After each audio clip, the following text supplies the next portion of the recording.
Laki Hakim akui liburan ke Jepang. Janji jelaskan ke Deddy Mulyadi dan Mendagri. Bupati Indramayu Laki Hakim akhirnya angkat bicara soal liburannya ke Jepang di masa libur Lebaran Idul Fitri 1446 Hijriah ini. Laki membenarkan bahwa dirinya berada di Jepang, seperti yang disebutkan Gubernur Deddy Mulyadi. Betul, saya di Jepang dan sehabis Lebaran kemarin berangkat dan sampai selesai cuti bersama, kata Laki saat dikonfirmasi KOM melalui pesan singkat, Minggu, 6 April 2025. Saat ditanya tentang izin kepada Gubernur dan Menteri Dalam Negeri, Laki menjawab singkat, nanti saya akan menghadap Pak Gubernur dan Pak Mendagri untuk menjelaskan, kata Laki.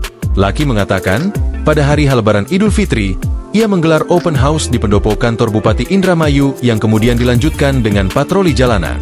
Lalu di hari H2 Lebaran, ke Jepang sampai tanggal 7 dan tanggal 8 sudah mulai kerja kembali seperti biasa. Ada agenda ke desa korban Rob di Ereta, kata Laki.